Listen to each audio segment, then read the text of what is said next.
खाला, आप ये कैसी बातें कर रही हैं? मेरी और मुक़द्दस की शादी को पूरा 1 साल होने वाला है और उसे ये बीमारी पहले नहीं थी, अब हुई है।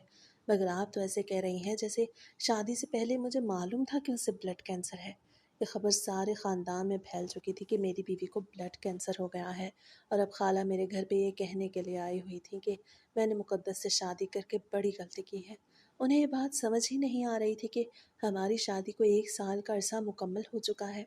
अगर उसे ब्लड कैंसर होता तो वो एक साथ बिल्कुल ठीक ठाक कैसे रहती।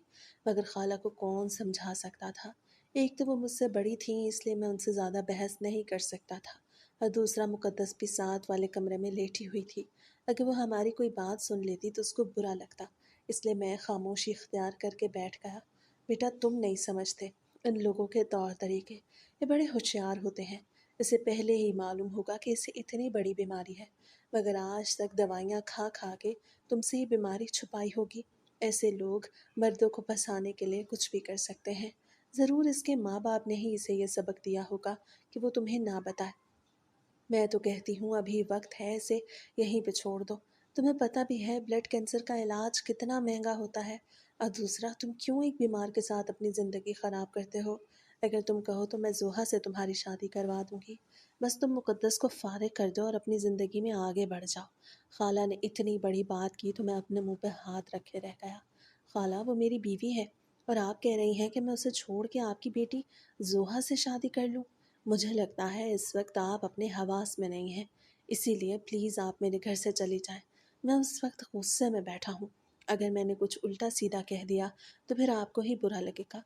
ये बात मैंने कह तो दी थी, मगर अब मुझे खुद पे गुस्सा आ रहा था कि मैं खाला को ये कैसे कह सकता हूँ कि वो मेरे घर से चली जाए। वो जैसी भी थी, चालाक थी, मगर थी तो मेरी ही खाला, जिन्होंने अम्मी के जाने के बाद मुझे माँ जैसा प्यार दिया था। मगर ये बात अलग थी कि मेरी बेरोज़गारी देख के उन्होंने मुझे बेटी नहीं दी, और अब जबकि मैं एक अच्छी नौकरी करता था, कमाने लायक हो गया था और घर भी अपना बना लिया था, तो अब उन्हें मुझसे हमदर्दी हो गई थी। मगर मैं नहीं भूला था, ये वही खाला थी जिन्होंने 4 साल पहले मुझे ये कह के अपने घर से जाने को कह दिया कि मैं तुम्हें बेटी नहीं दे सकती क्योंकि तुम अभी कमाने लायक नहीं हुए। मैं नहीं चाहती कि मेरी बेटी तुम्हारे घर पे भूख से मर जाए, और वो बात मैंने अपने दिल पे लिख ली थी। मैंने सोच लिया था कि कभी उनके पास जाके अपने दुख दर्द नहीं कहूँगा, और फिर अल्लाह ताला ने मेरी किस्मत चमकाई कि मुकद्दस मेरी ज़िंदगी में आ गई और उसकी मुझसे शादी भी हो गई। ये तो अल्लाह ताला की मर्ज़ी के काम थे कि अब उसे ब्लड कैंसर हो गया था। इसमें उस बेचारी का तो कोई कसूर नहीं था, मगर हमारे ख़ानदान में सभी लोग यही समझ रहे थे कि उसे पहले से ही बीमारी होगी। खाला मेरी बात सुन के खामोश होके बैठ गईं, और फिर जब बोली तो मैं ही शर्मिंदा हो गया। वो मुझे ताने मारने लगी कि तुम तो अपनी बीवी के साथ रह के बड़ों से बात करने की तमीज़ ही भूल गए हो। ज़रूर तुम्हारी बीवी ने ही तुमसे कहा होगा कि तुम मुझसे इस तरीके से बात करो। मेरे भी बच्चे हैं, उनकी भी बीवियां हैं, लेकिन कभी भी उन्होंने अपनी बीवियों के कहने पे मुझे बेइज्जत नहीं किया। बस आज मैं इस घर से जा रही हूँ और कोशिश करूँगी कि आइंदा कभी ना आऊँ, क्योंकि जिस घर में इज्जत ना हो वहाँ जाना ही नहीं चाहिए। ये कह के खाला चारपाई से उठने लगी थी। मुझे बुरा लग रहा था, ना जाने क्यों मेरे अंदर कुछ कुछ हो रहा था। दिल चाह रहा था कि उन्हें रोक लूँ, भले ही मैंने उनसे अपने ताल्लुकात पहले जैसे नहीं रखे थे। हमारे ताल्लुकात में बहुत ज़्यादा तब्दीलियाँ आ चुकी थी, लेकिन मुझे ऐसा लगता था कि वो मेरी माँ है। उनकी और अम्मी की शक्ल बहुत ज़्यादा मिलती थी।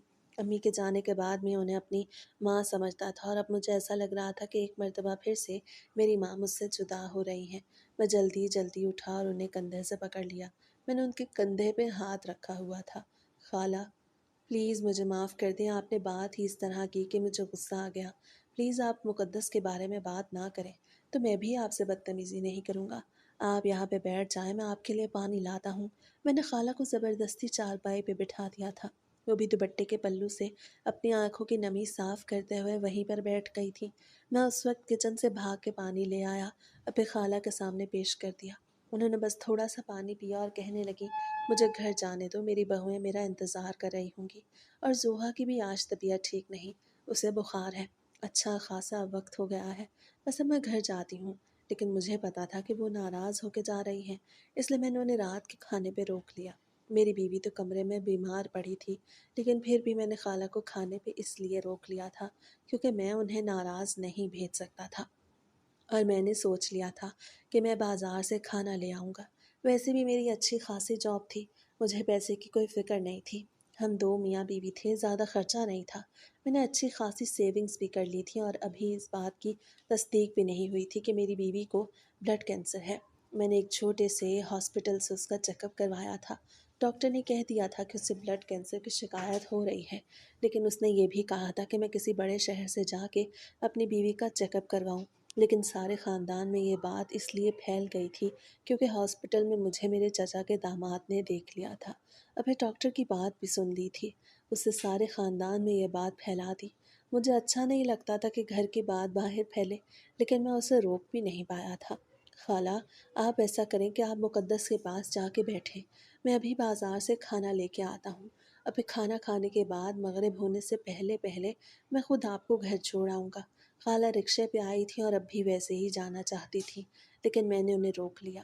وہ مقدس کے پاس جانا تو نہیں چاہتی تھی، لیکن میرے زبردستی کرنے پہ وہ اندر چلی گئیں اور میں گاڑی نکال کے گھر سے باہر نکل آیا تھا۔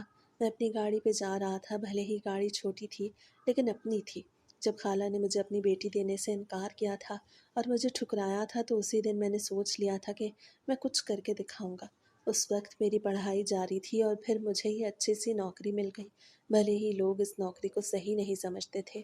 کچھ لوگ کہتے تھے کہ مردوں کے ساتھ رہ رہ کے یہ بھی پاگل ہو گیا ہے، تو کچھ کہتے کہ یہ جاب تو ہم کروڑوں روپے میں بھی نہ کریں۔ لیکن میں اس جاب کو کر رہا تھا کیونکہ میرے پاس اور کوئی کام نہیں تھا۔ میں مردہ خانے میں کام کرتا تھا۔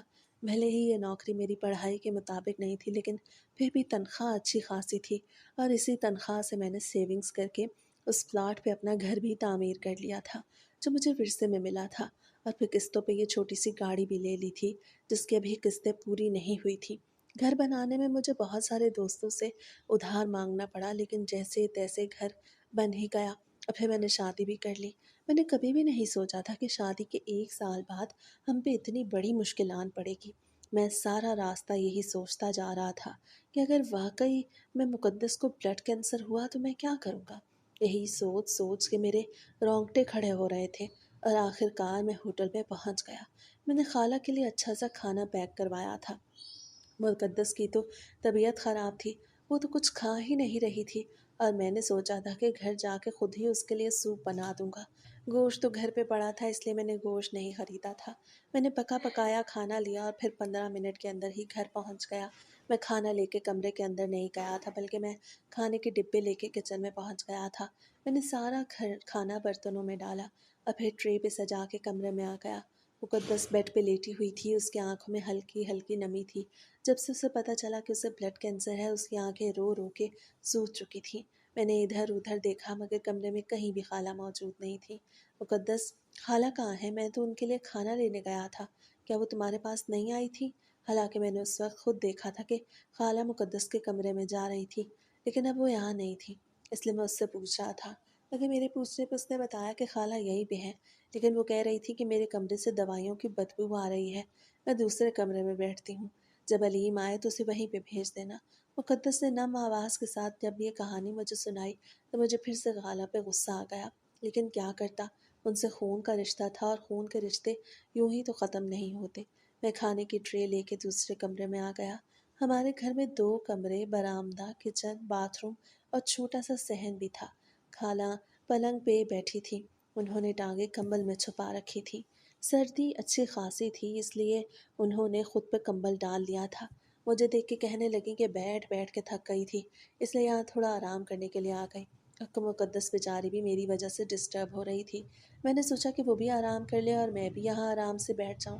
خالہ کی بات سن کے میرے چہرے پر طنزیہ مسکراہٹ آ گئی۔ مجھے معلوم تھا کہ وہ مقدس کو کیا کہہ کے آئی ہیں، مگر یہاں وہ اچھی بن رہی تھی۔ میں نے ٹیبل ان کے سامنے رکھا، پھر اس کے اوپر ٹرے بھی رکھ دی۔ میں بھی ان کے ساتھ پلنگ پہ بیٹھ گیا۔ وہ کھانا کھانے لگیں۔ وہ مجھ سے کہہ رہی تھی کہ میرے ساتھ کھاؤ، لیکن میں نہیں کھا رہا تھا، میں چپ چاپ وہیں پہ بیٹھا تھا۔ کھانا کھانے کے دوران انہوں نے پھر سے وہی بات چھیڑ دی۔ وہ بار بار اپنی بیٹی زوہا کے بارے میں بات کر رہی تھی۔ وہ کہہ رہی تھی کہ اس نے BA کمپلیٹ کر لیا ہے اور جاب کے لیے اپلائی بھی کر دیا ہے اور انہیں امید ہے کہ اس کی جاب ضرور لگ جائے گی۔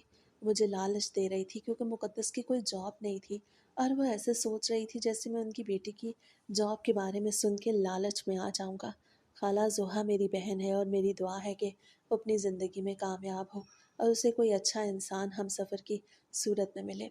खाला की सारी बातों को सुन के मैंने उसका यही नतीजा निकाला तो खाला के चेहरे पे नागवारी आ गई। अलीम बेटा, तुम्हारी माँ के जाने के बाद मैंने तुम्हें अपना बेटा ही समझा है। यह अलग बात है तुम मुझे अपनी माँ नहीं समझते, लेकिन मैंने कभी भी अपने बच्चों और तुम में फ़र्क नहीं किया। मैं चाहती हूँ कि तुम इस मरीज़ा को खुद से जुदा कर दो। बेटा ये इलाज बड़ा महंगा होता है और सबसे बड़ी बात कि तुम्हें भी टेंशन हो जाएगी, तुम भी उसकी तरह बीमार रहने लगोगे। आखिर तुम काम के साथ साथ उस बीमार की खिदमत कैसे करोगे? बस तुम दोनों का साथ यहीं तक था। मैं तुमसे बड़ी हूँ, इसीलिए तुम्हें समझा रही हूँ। अगर तुम मुकद्दस को छोड़ दोगे तो इसी में तुम्हारी बेहतरी है, और फिर मैं बड़ी जल्दी तुम्हारी जोहा से शादी करवा दूंगी। मैं तुम्हारे खालू को भी मना लूंगी, बस तुम हामी तो भरो। खाला भी ढिठाई पे उतर आई थी। मैं उन्हें 1000 मरतबा कह चुका था कि ना ही मैं मुकद्दस को तलाक दूंगा और ना ही जोहा से शादी करूंगा, लेकिन वो एक ही बात पे अड़ी हुई थी। इस बात पे मैंने कोई जवाब न दिया और मुंह पे उंगली रख के बैठ गया, जिससे वो गुस्से में आ गई और फिर आधा खाना वहीं पे छोड़ के ये कहने लगी कि मुझे मेरे घर छोड़ा, तुम्हारे पल्ले तो मेरी कोई बात पड़ती ही नहीं। थोड़े दिन बीमार औरत के साथ रहोगे तो अकल ठिकाने आ जाएगी। और ये याद रखना कि तुम्हारी खाला के घर के दरवाजे हमेशा तुम्हारे लिए खुले हैं। मैंने इस बात पे भी कोई जवाब न दिया और ना ही उन्हें खाना खाने का कहा। फिर मैं उन्हें उनके घर छोड़ आया। उन्हें घर छोड़ने के बाद मैं सीधा घर आया। हालांकि मुझे बाजार में कुछ काम भी था, लेकिन मैं मुकद्दस को ज़्यादा देर के लिए अकेला नहीं छोड़ना चाहता था। वैसे भी वो बहुत ज़्यादा परेशान थी। मैं घर आया तो मैं अभी अपने ही बिस्तर पे लेटी हुई आंखों में आंसू लिए ना जाने क्या सोच रही थी। उसकी निगाह एक मुद्दे पर मरकूज थी। मुकद्दस अब कैसी तबीयत है तुम्हारी? मैंने उसका हाथ थाम के कहा तो वो मेरी तरफ देखने लगी। उसी वक्त मैंने उसकी आंखों में सारी कहानी पढ़ ली जो आंसुओं के जरिए बाहर निकल रही थी। मुकद्दस, क्या हुआ तुम्हें? तुम ठीक तो हो? मैं जानता था कि वो सब कुछ सुन चुकी है, लेकिन फिर भी मैं उससे पूछ रहा था। मेरे अंदर अब भी उम्मीद की एक किरण थी कि शायद उसने कुछ ना सुना हो। अलीम, क्या आप मुझे छोड़ देंगे? जैसे ही उसने ये कहा तो मेरी आंखों में भी आंसू आने लगे। मुकद्दस, ये तुम सोच भी कैसे सकती हो कि मैं तुम्हें छोड़ दूंगा? मैं क्यों तुम्हें छोड़ूंगा? मैं मरते दम तक तुम्हारे साथ रहूंगा और तुम्हें भी कुछ नहीं होगा। मैं तुम्हारा महंगे से महंगा इलाज कराऊंगा, और वैसे भी अभी ये फाइनल नहीं हुआ कि तुम्हें ब्लड कैंसर है। डॉक्टर को कोई गलतफहमी भी हो सकती है। उसे कहा था ना कि मैं तुम्हें दूसरे शहर ले जाऊं। मैं कल ही काम से छुट्टी लेके तुम्हें लाहौर ले जाऊंगा, और फिर देखना तुम बिल्कुल ठीक हो जाओगी। मैंने रोते हुए उसे तसल्ली दी तो वह नफ़ी में सर हिलाने लगी और कहने लगी कि मुझे लगता है अब मेरे पास ज़्यादा वक्त नहीं है। मैं बस आपसे यही कहूँगी कि मेरे जाने के बाद आप जोहा से शादी कर लीजिएगा। बस मुझ पे ये एहसान कर दें कि मेरे जीते जी मुझ पे सोतन मत लाइएगा। उसे ये कहते हुए अपनी आंखें बंद कर लीं। आंखों से आंसू अब भी निकल रहे थे। मुकद्दस, ये तुम कैसी बातें कर रही हो? तुम सोच भी कैसे सकती हो कि मैं तुम्हें छोड़ दूंगा? मैं तुमसे कह तो रहा हूँ, मैं ऐसा ख्वाब भी नहीं सोच सकता। ये खाला की सोच है, मेरी नहीं। और अगर तुमने ये बातें सुन ली हैं तो तुमने ये भी सुन लिया होगा कि मैंने खाला को मना कर दिया था। मुकद्दस, आज तक मैंने कभी तुमसे कुछ नहीं छुपाया। तुम जानती हो कि खाला ने पहले मुझे जोहा का रिश्ता देने से इसलिए इनकार कर दिया था क्योंकि उस वक़्त मैं बेरोज़गार था, और मैं जानता हूँ कि अब वो लालच में आ गई हैं क्योंकि मैं अच्छा कमा रहा हूँ। इसीलिए ही वो उल्टी सीधी बातें कर रही हैं। तुम उनकी बातों को दिल पे मत लो और उठ के बैठ जाओ। मैं अभी तुम्हारे लिए यखनी बना के आता हूँ। ये कहते साथ ही मैंने उसकी आंखों से आंसू पूछे और फिर कमरे से बाहर निकल आया। मैं किचन में आ गया था। गोश्त जो मैं थोड़ी देर पहले फ्रीज़र से निकाल के गया था उसे मैंने एक देगची में डाल के चूल्हे पे चढ़ा दिया। अभी आधे घंटे से पहले ही यखनी तैयार हो गई जो मैं एक प्याले में डाल के अपनी पसंदीदा औरत के लिए ले आया। वो सो चुकी थी। मैं उसे जगाने लगा था। मुकद्दस, मेरी जान, उठ जाओ, सूप पी लो। इसके बाद मैं तुम्हें दवाई भी देनी है। मैंने सूप का प्याला एक तरफ रखा और उसे बाजू से हिलाने लगा। उसे आंखें खोली तो मुझे उसकी आंखों में खालीपन सा दिखाई दिया। ऐसा लग रहा था कि वो बहुत ज़्यादा बेबस है। मैंने उसे सहारा दे के बेड क्राउन के साथ टेक लगा के बिठा दिया और फिर अपने हाथों से चम्मच भर के उसके मुंह में डालने लगा। उसे टेंशन से बुखार भी हो गया था, इसलिए मैं उसे रोटी खाने का नहीं कहा क्योंकि रोटी से बुखार और भी बढ़ जाता है। उसकी आंखों से आंसू निकल रहे थे मगर मैंने उसे नहीं कहा कि वो खामोश हो जाए। मैंने सोच लिया था कि उसे अपने दिल की भड़ास निकालने दूंगा। जो उसने सुना था उसमें उसका कोई कसूर नहीं था। रोना उसका हक बनता था। अगर कोई भी लड़की उसकी बात सुनती तो उसे भी रोना आ ही जाता। और फिर दवाइयाँ खिलाने के बाद मैंने उसे सुला दिया। वो सो चुकी थी मगर मुझे अभी तक नींद नहीं आ रही थी। मैं कमरे में इधर से उधर टहल रहा था और ये सोच रहा था कि अगर वाकई में मुक़द्दस को ब्लड कैंसर हुआ तो मैं क्या करूँगा? मैं तो उसके बगैर मर जाऊँगा। उसने मुश्किल वक्त में मेरा साथ दिया था और हमारी मंगनी भी उसी वक्त हुई थी जब मैं बेरोज़गार था।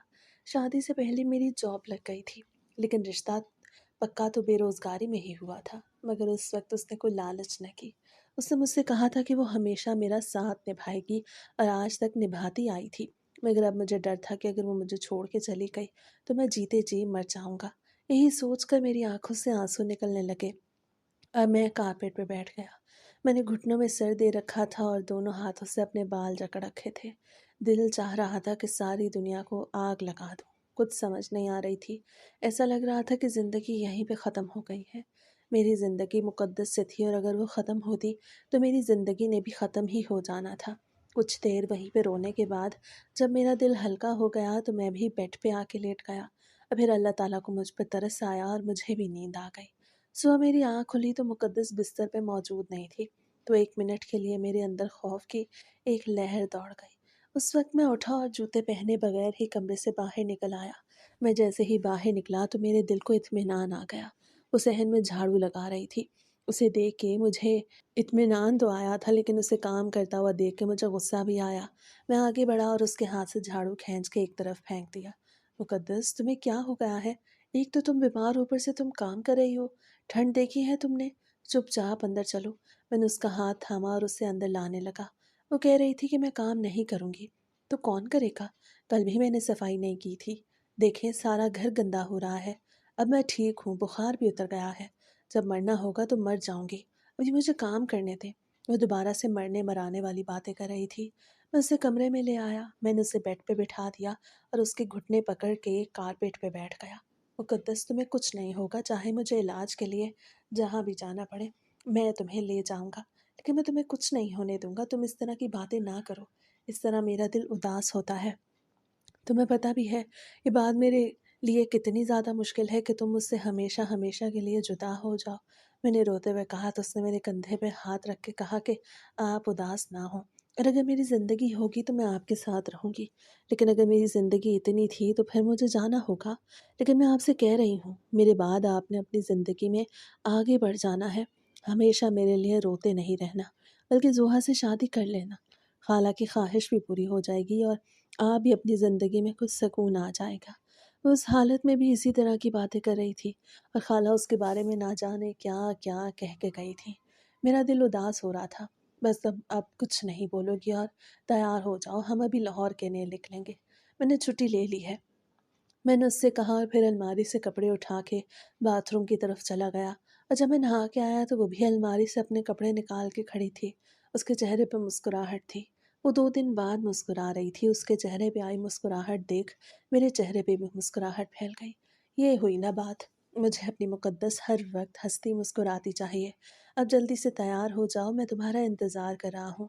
मैंने उसके चेहरे पे प्यार देते हुए कहा। वो बाथरूम के अंदर चली गई और मैं ड्रेसिंग टेबल के सामने खड़ा अपने बाल ठीक कर रहा था। फिर थोड़ी ही देर बाद हम गाड़ी में सवार होके लाहौर के लिए रवाना हो गए। मैंने अपने एक दोस्त से राब्ता कर लिया था। वो लाहौर में एक बहुत बड़े अस्पताल में मेल नर्स के तौर पे काम करता था। उसने कहा था कि हम आ जाएं, वो हमारी मदद कर देगा। यानी कि वो डॉक्टर्स वगैरह से हमारी बात करवा देगा और फिर एक लंबी मुसाफत के बाद हम लाहौर पहुंच गए। डॉक्टर का नंबर हमने पहले ही लगवा लिया था। मैं कॉरिडोर में बैठा था और मुक़द्दस अंदर चेकअप के लिए गई थी। और फिर थोड़ी देर बाद एक नर्स मुझे बुलाने के लिए आई तो मैं हैरान रह गया। पहले तो डॉक्टर ने कहा था कि सिर्फ मरीज़ अंदर जाएगा और अब वो मुझे बुला रहे थे। मैं अंदर गया तो डॉक्टर के चेहरे पे एक अजीब सी कशमकश थी, मगर मुक़द्दस बिल्कुल रिलैक्स बैठी थी। जी डॉक्टर साहब, मैं इनका शौहर हूँ, बताएं क्या बात है? मैंने कहा तो वो कहने लगे कि आप मुझसे मेरे कमरे में आके मिलें, मैं बाद में आपसे बात करता हूँ। ये कहते साथ ही डॉक्टर साहब उस जगह से उठ के चले गए। ना जाने उनका कमरा कहाँ था। मैं भी उनके पीछे पीछे आने लगा। मुक़द्दस वहीं पे बैठी रह गई। ना जाने ऐसी कौन-सी बात थी जो वो उसके सामने नहीं कर सकते थे। यही सोच-सोच मेरे दिल में हौल उठ रहे थे। मुझे ऐसा लग रहा था कि दिल अभी सीने से बाहर निकल आएगा। डॉक्टर साहब एक दूसरे कमरे में आ गए। फिर उन्होंने मुझे अपने पास पड़ी कुर्सी पे बैठने का कहा। बरखुरदार, अब जो बात मैं करने वाला हूँ उसे बड़े गौर से सुनना। वो बड़ी उम्र के थे, इसलिए मुझे इस तरह से मुखातिब कर रहे थे। और वैसे भी मेरे दोस्त ने उनसे कह दिया था कि वो हमसे मुखलसाना तौर पे बात करें और हमें ठीक ठाक मशवरा दें। मैं बड़े गौर से उनकी बात सुनने लगा। फिर जैसे उन्होंने मुझसे मुक़द्दस की बीमारी के बारे में कहा तो मेरा दिमाग घूम गया। वो सच निकल आया था जो मुझे मेरे शहर के एक छोटे से डॉक्टर ने कहा था। उसे ब्लड कैंसर ही था और वो भी लास्ट स्टेज पे। ये सुन के मेरी आंखों से आंसू निकलने लगे। डॉक्टर साहब की बातें मेरे दिल पर छुरियों की तरह लग रही थी। वो प्रोफेशनली अंदाज से बात कर रहे थे। उन्हें कोई फ़र्क नहीं पड़ रहा था कि सामने वाले के दिल पे क्या गुजर रही है, और वैसे भी उनका काम था। उन्होंने मुझे सच ही बताना था। अगर वो मुझे झूठ बताते तो इससे भी मुक़द्दस की तबीयत तो ठीक नहीं होनी थी। और फिर आखिरकार रोते-धोते मैं उनके कमरे से बाहर निकल आया। मैंने जेब से टिश्यू निकाल के अपनी आँखों को अच्छी तरह साफ़ किया और फिर चेहरे पर मसनूई मुस्कुराहट सजा के उस कमरे में पहुँच गया, जहाँ पर मैं मुक़द्दस को बिठा के आया था। मुझसे पूछने लगी कि क्या कह रहे थे डॉक्टर साहब, लेकिन मैंने उसे कुछ न बताया। फिर हम दोनों अस्पताल से बाहर निकल आए। हम गाड़ी में आ बैठे थे। मैंने उससे कहा कि किसी अच्छे से रेस्टोरेंट से खाना खाते हैं। लाहौर के खाने बड़े मशहूर थे, मगर वो बार-बार एक ही बात कह रही थी कि डॉक्टर साहब ने क्या कहा, तो मेरी हिम्मत भी जवाब दे गई और मैंने रोते हुए उससे कह दिया कि डॉक्टर फैज़ ने ठीक कहा था, तुम्हें ब्लड कैंसर है और वो भी लास्ट स्टेज पे। मैंने अपने शहर के डॉक्टर का नाम लिया जिन्होंने पहले ही उस बीमारी की तशख़ीस कर दी थी, लेकिन हमें वहम में मुब्तला कर दिया था और कहा था कि हम किसी बड़े डॉक्टर से चेकअप करवा लें। मेरी बात सुन के उसके चेहरे पे कोई नागवारी ना आई और ना ही वो उदास हुई, बल्कि उसके चेहरे पे एक अजीब सी मुस्कुराहट आ गई जिसमें मुझे बेबसी दिखाई दे रही थी। उसकी आंखों से मुझे खौफ महसूस हो रहा था। ऐसा लग रहा था कि जैसे किसी का ख्वाब उसकी आंखों से नोचे गए हों। हमने साथ जीने मरने की कस्में खाई थी, मगर अब वो एक जानलेवा बीमारी की जद में आ गई थी। मैंने भी कोई बात न की और फिर गाड़ी भगा ले गया। हम एक बहुत बड़े रेस्टोरेंट में आ गए। मैंने अपनी मर्ज़ी का खाना ऑर्डर किया। उसके चेहरे पे कोई परेशानी, कोई नागवारी नहीं थी, जैसे उसने सब कुछ कबूल कर लिया हो। उसे खाना भी ठीक से खाया। फिर शाम के करीब ही हम घर पहुंच गए। मुझे कुछ हो रहा था, न जाने मैं क्या चाहता था। जब वो रोती रहती तो उस वक़्त भी मैं उसे चुप रहने का कहता, और अब जबकि वो चुप थी तो मेरा दिल चाहता था कि वो मेरे गम में शरीक हो। लेकिन वो कपड़े चेंज करके सो गई, तो फिर मुझे भी सोना पड़ा। और फिर अगली सुबह सवेरे मैं नाश्ता करके अपने काम पे आ गया। मैं सारा दिन वहाँ पे बहुत ज़्यादा मसरूफ़ रहा था और साथ-साथ उदास भी।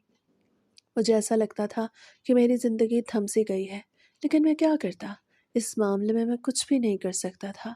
मेरे सारे ख़ानदान में ये बात फैल गई थी।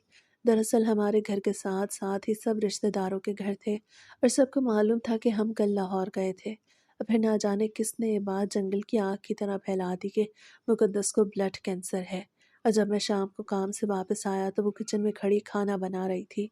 मैं खाना अपने साथ लाया था। मैंने उसे कॉल करके मना भी किया था कि उससे खाना नहीं बनाना, मैं खाना अपने साथ लाऊँगा, लेकिन वो अपनी ज़िद की पक्की थी। जैसे ही मैं किचन में दाखिल हुआ तो चिकन बिरयानी की खुशबू मेरे नथनों में घुस गई। उसके हाथ का जायका मुझे दुनिया में कहीं नहीं मिला था और अब मुझे लग रहा था कि वो जायका मेरे पास से कहीं दूर चला जाएगा। मैंने उसे डाँटा नहीं था। डॉक्टर ने कहा था कि जितनी भी ज़िंदगी इसने गुज़ारनी है मैं इसे खुशी से गुज़ारने दूँ और उस पे कोई भी पाबंदियाँ ना लगाऊँ। मैंने भी खुद को समझा लिया और अल्लाह ताला से दुआ की कि अल्लाह ताला आपके बस में तो हर चीज़ है, आप इसका साथ मेरे लिए बहुत लंबा लिख दें। लेकिन मैं नहीं जानता था कि उसका साथ मुख्तसर ही था। 1 हफ़्ता गुज़रने के बाद उसकी तबीयत बहुत ज़्यादा बिगड़ने लगी। एक रात उसकी तबीयत इतनी ख़राब हुई कि वो बेहोश हो गई। मैं उसी वक़्त ही उसे करीबी हस्पताल ले गया, लेकिन डॉक्टर ने कहा कि हम कुछ नहीं कर सकते, बस इनकी आखिरी सांसें हैं। आप दुआ करें कि इनकी जान आसानी से निकल जाए। मैंने उनसे कहा कि मैं उन्हें लाहौर ले जा सकता हूँ। अगर वहाँ पे कोई चांस है तो आप मुझे बता दें। मैंने रोते हुए डॉक्टर से कहा था, मगर उन्होंने भी कह दिया कि कोई फ़ायदा नहीं होगा। उसी वक़्त दोनों हाथों से मैंने अपने सर के बाल जकड़ लिए। मेरा दिल चाह रहा था कि खुदकुशी कर लूँ। मेरी ज़िंदगी, मेरी मोहब्बत मेरी आँखों के सामने ज़िंदगी और मौत की जंग लड़ रही थी। उसकी आखिरी साँसें चल रही थीं और मैं खुश्क आँखों के साथ उसे देख रहा था। उसके चेहरे की रंगत ज़र्द पड़ चुकी थी और नाक पे ऑक्सीजन मास्क लगा हुआ था। अब ये सारी रात यूं ही गुजर गई। मैं सारी रात उसके सिरहाने बैठा रहा। उसे सांस बड़ी मुश्किल से आ रही थी। मैंने 1 मिनट के लिए भी आंख बंद नहीं की। सुबह के करीब मेरे सर में शदीद दर्द हुआ।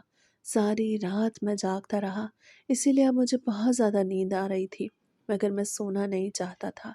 मुझे ऐसा लगता था कि अगर मैं सोऊंगा तो वो मुझे छोड़ के चली जाएगी। मैंने किसी को भी कॉल करके नहीं कहा था कि उसकी तबीयत इतनी ज़्यादा ख़राब है, और ना ही किसी ने मुझसे कॉल करके कहा था कि मेरे घर पर कल रात से ताला क्यों लगा हुआ है। मुझे हर चीज़ याद आ रही थी। एक तरफ खाला की बातें तो दूसरी तरफ उनके मशवरे, मगर मैं किसी चीज़ पे भी अमल नहीं करना चाहता था। मेरा दिमाग ये बात मान ही नहीं रहा था कि मुक़द्दस मुझे छोड़ के चली जाएगी। और फिर दोपहर को उसकी ज़िंदगी ने वफ़ा न की और वो मेरे साथ बेवफ़ाई करके चली गई।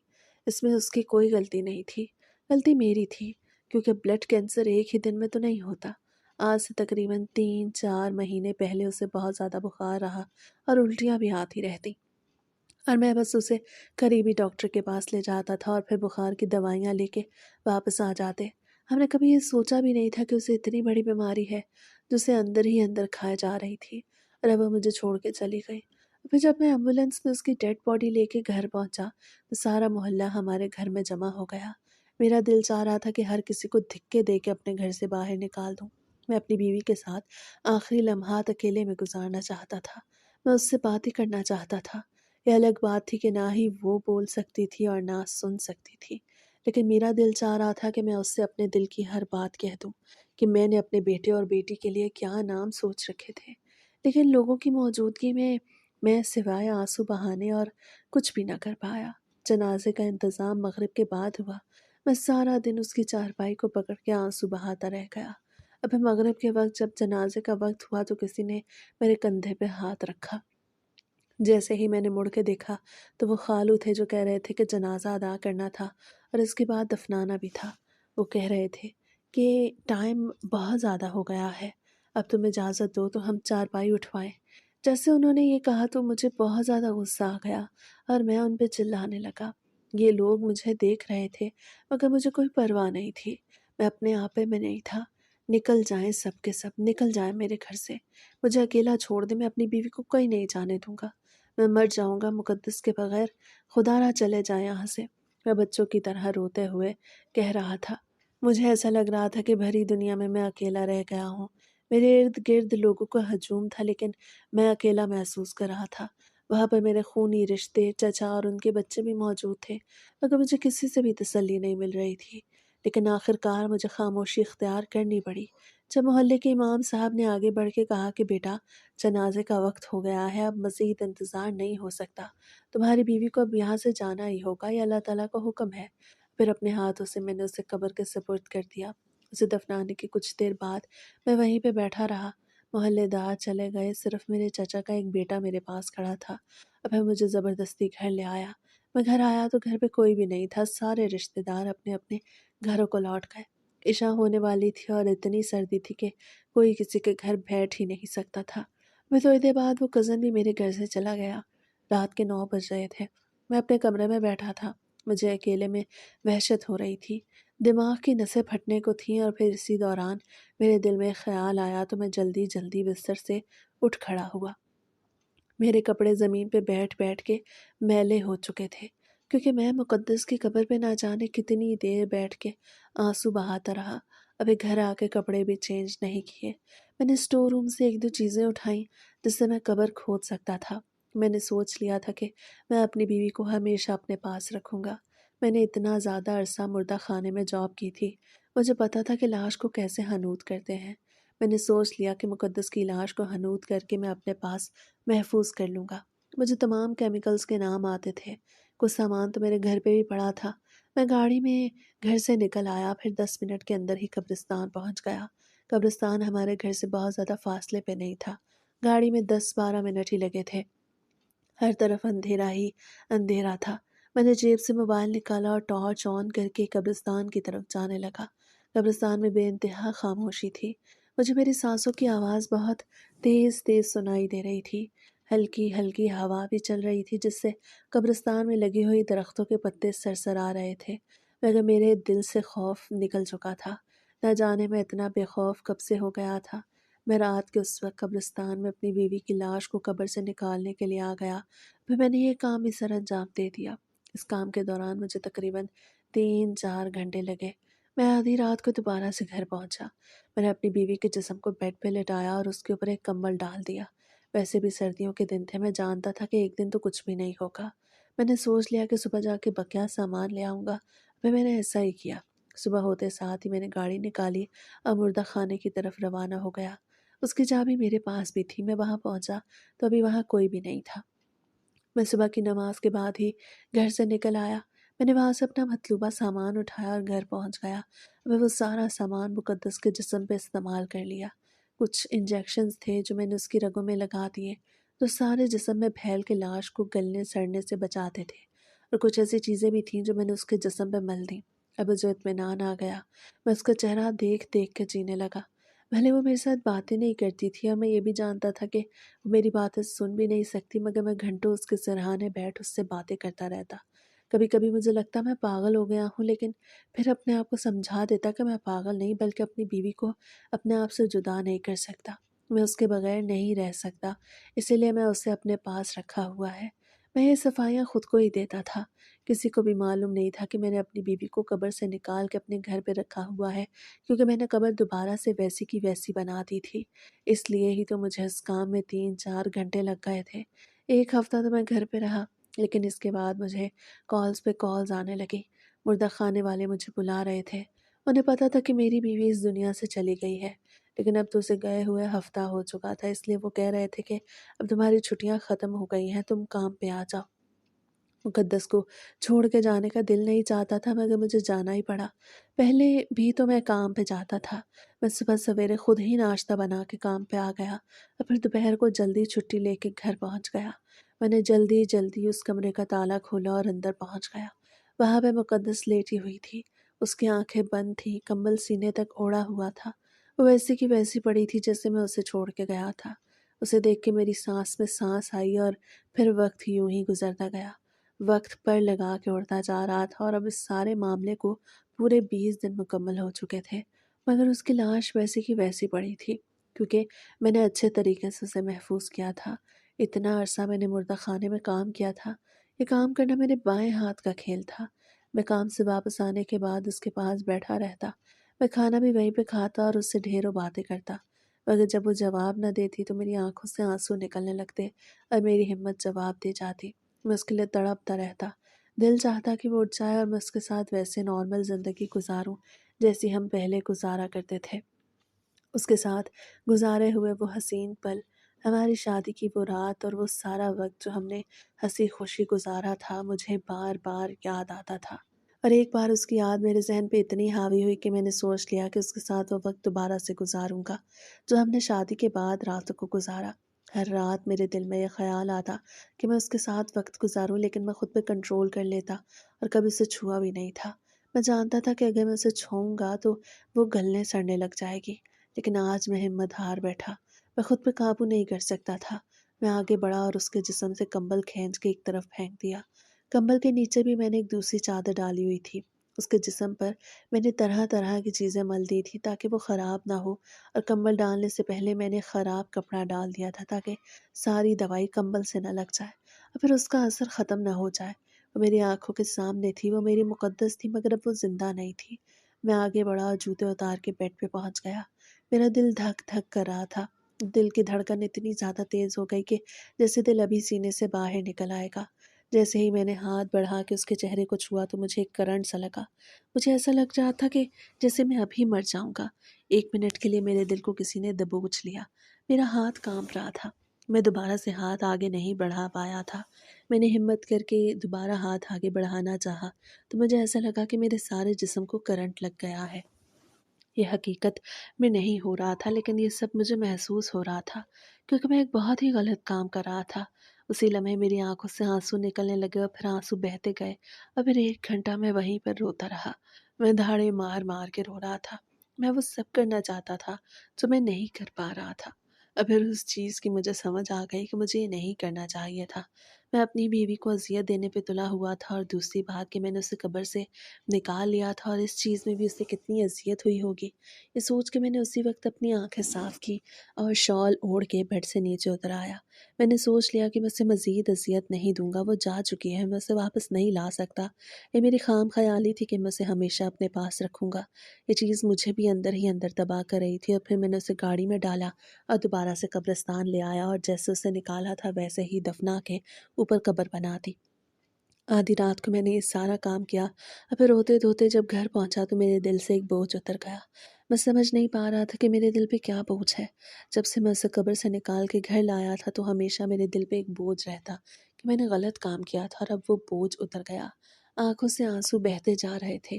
फिर अगली सुबह का सूरज तुलू हुआ तो मुझे महसूस हुआ कि मैंने कितनी बड़ी गलती को सुधार दिया। मैं सारी रात अल्लाह ताला से माफ़िया माँगता रहा कि अल्लाह ताला मुझे माफ़ कर दे।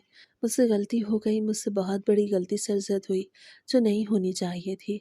1 हफ़्ते बाद मैं दोबारा से काम पे जाने लगा। ज़िंदगी रवां-दवां हो गई। मैं 1 मिनट के लिए भी उसकी याद से गाफ़िल नहीं हुआ था। मैं हमेशा उसको याद करके रोता रहता था। लेकिन एक न एक दिन मुझे सब्र आ ही गया। उसे गए हुए पूरा 1.5 साल मुकम्मल हो चुका था। मैंने दूसरी शादी नहीं की। हर रोज़ उसकी आवाज़ मेरे कानों में गूंजती। वो कहती थी कि मेरे बाद दूसरी शादी कर लेना, लेकिन मैंने उसकी बात भी नहीं मानी। मगर अब मैं भी अकेला रह रह के थक चुका था, और मैं उसकी आखिरी ख्वाहिश को भी पूरा करना चाहता था। फिर मैंने अपने दोस्त की बेवा बहन से शादी कर ली। खाला बहुत नाराज़ हुई। वो कहती रही थी कि तुम ज़ोहा से शादी कर लो, मैं तुम्हें ज़ोहा के हिस्से की ज़मीन भी दे दूँगी। लेकिन मैंने ज़ोहा से शादी ना की, क्योंकि एक मर्तबा जिसने मुझे ठुकराया, मैं उसकी तरफ वापस पलट के भी नहीं देखता। नाहिल अच्छी लड़की थी, उसने मुझे मुकम्मल तौर पे सँभाल लिया। और फिर जब शादी के कुछ माह बाद उसने बच्चे की खुशखबरी सुनाई तो उस दिन मेरी दुनिया मुकम्मल हो गई। भले ही आज तक मुझे मुक़द्दस नहीं भूली थी, लेकिन मिनाहिल और फिर बच्चे की आमद की खुशी ने मुझे मुकम्मल कर दिया था।